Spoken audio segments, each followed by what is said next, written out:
Bonsoir Sylvia. Bonsoir Xavier. C'est donc la chanson originale récompensée donc cette année aux Victoires de la musique 2020. Vita et Slimane l'emportent avec Ça va, ça vient devant Clara Luciani, Catherine Alain Souchon.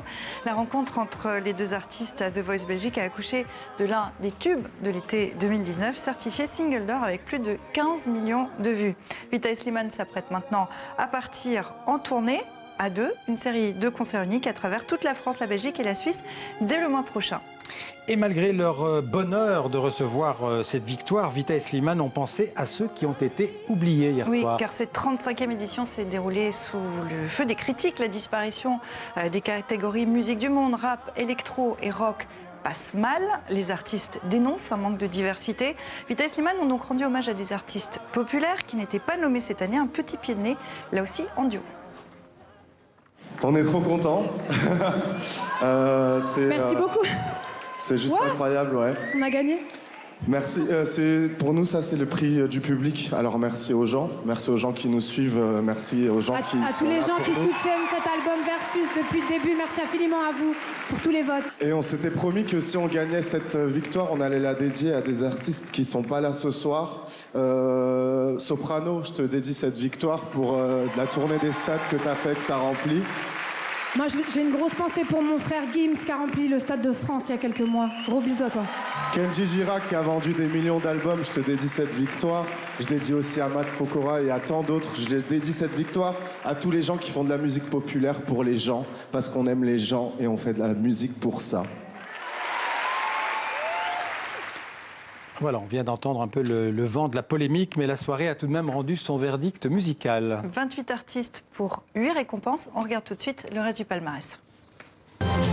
Elles ne savent pas encore à leur arrivée à la cérémonie, mais ces trois jeunes femmes, Angèle, Pomme et Clara Luciani, moyenne d'âge 24 ans, seront les héroïnes de la soirée.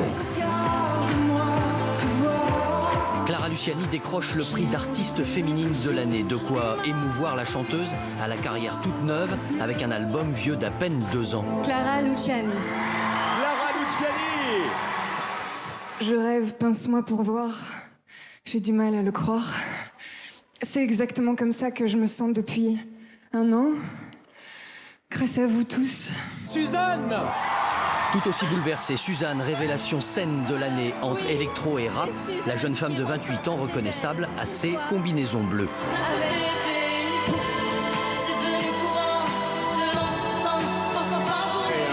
La jeune Pomme, elle aussi, a droit à sa victoire pour un album, révélation de l'année. Je t'attendrai toujours derrière. Laisse-moi te chanter.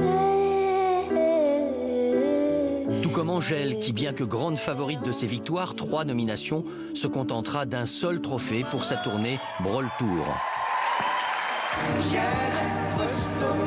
Du côté des hommes, c'est l'OVNI Philippe Catherine qui remporte l'artiste masculin de l'année avec un discours aussi décalé que son personnage. La catégorie artiste avec Fallu, avec Kékette. Oui, parce qu'il y a la catégorie artiste avec Utéru. Bon, il faut espérer qu'un jour, on pourra jouer ensemble les mêmes jeux dans la même cour. C'est presque toi.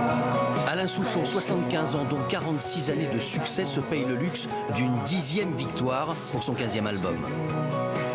Il faut ajouter l'hommage aux grands interprètes disparus dans l'année, de Dick Rivers aux compagnons de la chanson à Alain Barrière, et bien sûr Marie Laforêt, la fille dont les yeux d'or se sont refermés en novembre dernier. Voilà, pour finir, on part aux États-Unis, Sylvia. À l'occasion du 100e anniversaire du droit de vote des Américaines, le musée d'art de Baltimore a décidé de marquer le coup. Comment remédier au déséquilibre dans la représentation entre hommes et femmes dans les arts? Eh bien, par exemple, en exposant et en achetant cette année que des pièces réalisées par des femmes. Il y avait un petit sonore, je ne sais pas si on va l'entendre. Je pense qu'il s'agit d'une décision radicale et qui tombe au bon moment en 2020, de prendre le taureau par les cornes et de faire ça. Mais je pense que ça établit aussi un objectif permanent qui n'a ni début ni fin. Je pense que c'est un commencement et nous continuerons cette mission en tant qu'institution. Et j'espère aussi que notre décision aura un effet ricochet dans l'univers des musées.